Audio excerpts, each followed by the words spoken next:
تو پتہ ہے سارے گل دا۔ السلام علیکم جناب، کہندے وعلیکم السلام، کتھے ہو جی؟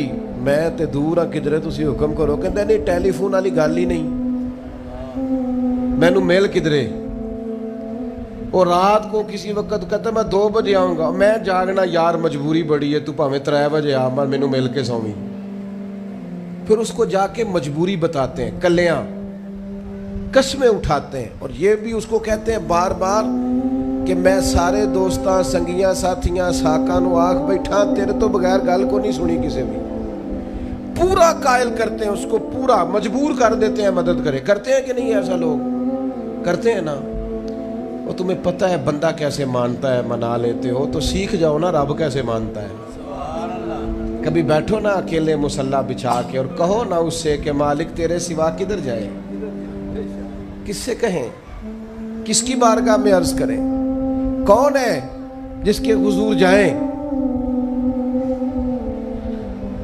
وہ ایک بزرگ تھے تو ان کی بڑے درد سے دعا مانگتے تھے، تو کسی نے کہا کہ آپ نے دعا مانگنے کا طریقہ کس سے سیکھا؟ کہنے لگے اپنی بیوی سے۔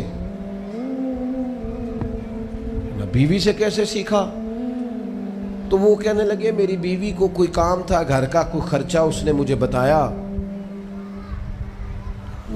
تو میں نے اسے کہا ابھی میرے پاس پیسے کوئی نہیں، آتے ہیں کہیں سے تو دیتا ہوں، کرا دیں گے۔ عورتوں کی عادت ہوتی ہے 2-4 دن کے بعد پھر یاد کرایا کہ وہ کام گھر کا ہونے والا ہے، پیدا کیا ہے، بتا تیری بارگاہ میں عرض نہ کروں تو پھر میں کس سے کروں؟ بندے تو بات سنتے ہیں تو پھر وہ پردے کھول دیتے ہیں، دیتے کچھ نہیں اور لوگوں کو سناتے ہیں فلانا آیا جی پیسے پہ منگدا ہے۔ ایک سنگی سی ایک دفعہ تے انہیں پائی دا تگڑا ہے چنگا، دور کسی سنگی کو لونے کو مدد لئی تھوڑی، میں نے کہا یار تیرا بھائی ٹھیک ٹھاک ہے؟ وہ کہتا ہے دیندہ تے ہے پر بدنامی بڑی کرتا ہے، سب نو دس چھڑتا ہے۔ عزت رب کی بارگاہ میں بندہ عرض کرتا ہے تو بندے کا پردہ بھی رہ جاتا ہے اور وہ عطا بھی کر دیتا ہے۔ میرے دوستو دعائیں شوق سے مانگو، دعائیں درد سے مانگو۔ وہ اکبر الہٰبادی نے کہا تھا مصیبت میں بھی اب یاد خدا ہم کو نہیں آتی، دعا منہ سے نہ نکلی جیبوں سے عرضیاں ہی نکلیں، دفتروں میں درخواستیں جمع کرانے کے لیے بڑا وقت ہے، اس کی بارگاہ میں کیوں نہیں بیٹھتے؟ اس کے حضور حاضر کیوں نہیں ہوتے جو پردہ پوشی کرے، اپنے بندوں کو نوازے؟ اور 10 منٹ نکال کے اس کی بارگاہ میں آ تو صحیح۔ حضور فرماتے ہیں رب کہتا ہے میرا بندہ جب میری بارگاہ میں ہاتھ اٹھاتا ہے مجھے حیا آتی ہے، میں خالی واپس کیسے کروں؟ جاتے ہی نہیں، عرض ہی نہیں کرتے۔ دعا تو مومن کا ہتھیار ہے، طاقت ہے بندے کی، شان ہے، ہر دکھ سکھ رب رسول کی بارگاہ میں کرے، طاقتور ہو جائے، اور پھر دعا ذوق سے کرے، شوق سے۔ میں چھوٹا سا آدمی ہوں، صبح مسجدوں میں نا قاری صاحب کے پاس، حافظ صاحب کے پاس بچے سبق پڑھنے آتے ہیں، الف با تا سا۔ میری طرح کا سب سے چھوٹا مولوی بھی سبق پڑھا رہا ہو نا، تو بچہ سبق پڑھاتے ادھر ادھر دیکھے تو قاری صاحب تھپڑ مارتے، کہتے ادھر تک کوئی سبق میرے سے پڑھ رہا، دیکھ ادھر رہا ہے۔ اور بات بھی ٹھیک ہے کہ وہ بچہ کیسے پڑھے گا جس کا دھیان ہی نہیں، لفظوں کی پہچان ہی نہیں ہوگی۔ ڈانٹتے ہیں استاد ادھر توجہ کر۔ عجیب لوگوں نے رب سے دعا مانگ رہے ہیں، دھیان کسی اور طرف ہے، دل کسی اور طرف ہے، ذوق کسی اور طرف، توجہ ہی کوئی نہیں۔ مانگ اللہ سے رہیں، بارگاہ کتنی بڑی ہے، اور رٹی رٹائی دعائیں چل رہی ہیں، دعاؤں میں باتیں ہو رہی ہیں۔ ان تے بندے دعا دے ٹائم بھی موبائل نہیں بند کرتے، وہ دی بھی ویڈیو چاہیے انہوں نے، اللہ سے مانگ رہے ہیں۔ اس وقت بھی توجہ کر، حضرت موسیٰ علیہ السلام نے عرض کی رب کی بارگاہ میں کہ میری قوم عرض کرتی ہے مالک تو ہماری دعائیں قبول نہیں فرماتا، تو اللہ کریم نے فرمایا کلیم ان کے لفظ میرے ساتھ ہوتے ہیں، دل نہیں میرے ساتھ ہوتے۔ جملے رٹے رٹائے بولنا اور دل پتہ نہیں کہاں گردش کر رہا ہے، بات جو دل سے نکلتی ہے اثر رکھتی ہے، پر نہیں طاقت پرواز مگر رکھتی۔ اب جو ہم جانے والوں کے لیے دعائیں کریں گے، اس میں تو ہمیں چاہیے آپ پیر صاحب سے دعا ضرور کرائیں، علامہ صاحب سے ضرور دعا کرائیں، لیکن جس ذوق سے پتر نے دعا مانگنی ہے نا والد کے لیے، دوسرا کوئی نہیں مانگ سکتا. جو بیٹی نے دعا مانگنی ہے نا درد سے, وہ دوسرا کوئی. آپ خود دعا مانگیں, خود ختم شریف پڑھیں, خود تلاوت کریں. اسی بڑے منفرد لوگ ہاں. ہمارا یہ طریقہ ہے کہ ہم نے رویہ اس طرح کا بنایا ہوا ہے کہ قرآن شریف بھی کوئی اور ہی پڑھے گا ہمارے ابا جی کے لیے. وہ بھائی آپ بھی تو کوئی 2 سپارے پڑھے نا اپنے والد کے لیے. وہ میں اینے قرآن پاک پڑھائے نے, تو آپ کنے پڑھے نے بھائی؟ ایک بھی نہیں. وہ سارے مدرسے کے بچے. اور پھر آپ نے ناراض نہیں ہونا میری بات سے. قرآن پاک کے بارے میں نبی پاک علیہ السلام نے فرمایا جب تک دل جمے پڑھو,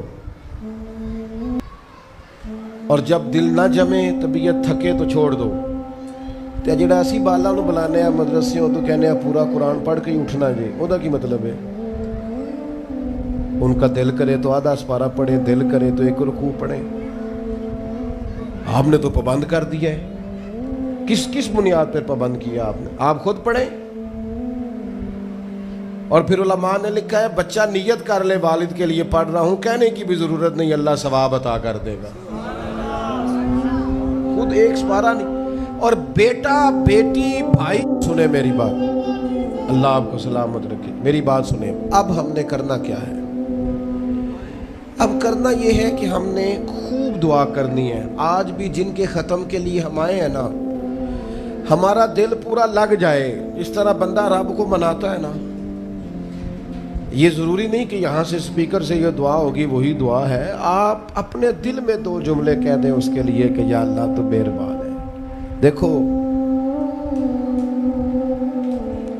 لمبا نہیں یاد رکھتے لوگ, جو قبروں میں پڑے رہ گئے. آہستہ آہستہ بندے بھولنے لگتے ہیں. جب کسی کا انتقال ہوتا ہے لوگ روز قبرستان جاتے ہیں. پھر تھوڑے دنوں کے بعد یہ روٹین کیے. فرمایا قبر والا میری ماں, میرا باپ, میری اولاد میرے لیے دعا کریں, میرے اپنے میرے لیے دعا کریں. وہ تو انتظار کر رہا. دوستو اپنے جانے والوں کا بہترین تحفہ ان کے لیے دعا کرو. میری والدہ میرے والد چلے گئے, کوئی مجھ سے پوچھے نا ان کے لیے کیسے دعا کرتے, تو میں کہتا ہوں میری سانسیں بھی دعا کرتی, میری دھڑکنیں بھی دعا کرتی. ایک دن نہیں, ایک دن میں کئی دفعہ جب بھی خیال آتا ہے ان کے. قرآن مجید نے خود توجہ دلائی, وَقُلْ رَبِّ ارْحَمْهُمَا كَمَا رَبَّيَانِي صَغِيرًا. اللہ کہتا ہے کہو اے اللہ ان دونوں پہ رحم فرما, جب میں چھوٹا تھا تو میری انہوں نے پرورش کی تھی. رب نے دعا سکھائی.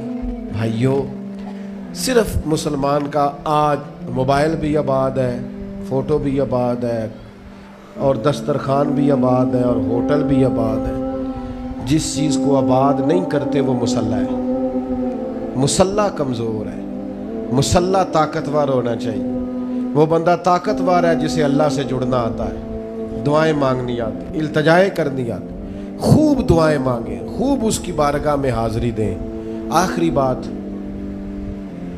آپ سب کے لیے میری یہ ہے کہ ہم سب نے دنیا کو چھوڑ کے جانا ہے. ہم دنیا میں اچھے عمل کرنے آئے ہیں. جڑا بچہ اتوں پردیس گیا ہے نا, ابا جی نے پلاٹ ویچیا ہے تے اماں نے زیور ویچیا ہے, تو وہ باہر کام نہ کرے. تو جڑے اتوں کو بندہ جائے وہ کہندے یار تو کڈا بے وقوف ہے, تے ماں پیو نے جڑے کام کر لیا تو وہ کردا ہی نہیں, ویلا پھرنا ہے. اور پھر میں نے سیانے لوگ دیکھے ہیں سعودی عرب میں 40 سال گزارتے ہیں پر وہاں گھر نہیں بناتے. دبئی میں, یورپ میں 40 سال گزارے, گھر نہیں کوئی. بلکہ جو کمبل خریدا تھا نا جاتے وقت, واپسی تک وہی کمبل ہے. کیوں کہ وہ سمجھتے ہیں گھر تو پاکستان میں. پردیس کے لیے محنت, یہاں گھر بنانے کا مقصد کوئی نہیں. اور میرے دوستو نبی پاک نے ہمیں فرمایا دنیا میں اس طرح رہنا جس طرح مسافر رہتے ہیں. گھر تو تمہارا جنت میں, اصل ٹھکانہ تو آخرت کا ہے. لیکن ہم ساری تباہی اتار رہے ہیں, یہاں فارغ پھر رہے ہیں. آپ نے ناراض نہیں ہونا. ڈھیر سارے بندے بے نمازی ہیں اور بلا وجہ بے نمازی ہیں, کوئی وجہ نہیں. جو بندہ کہتا ہے نماز کے لیے ٹائم نہیں ملتا, جھوٹ بولتا ہے, کیونکہ رب کہتا ہے لا یکلف اللہ نفسا الا وسعہا, جو بوجھ کوئی اٹھا نہ سکے میں ڈالتا ہی نہیں. تو ہم نماز پڑھ سکتے تھے تو اللہ نے فرض کی ہے. ٹھنڈے اے سی لگ گئے, اب فجر میں آنکھ ہی نہیں کھلتی.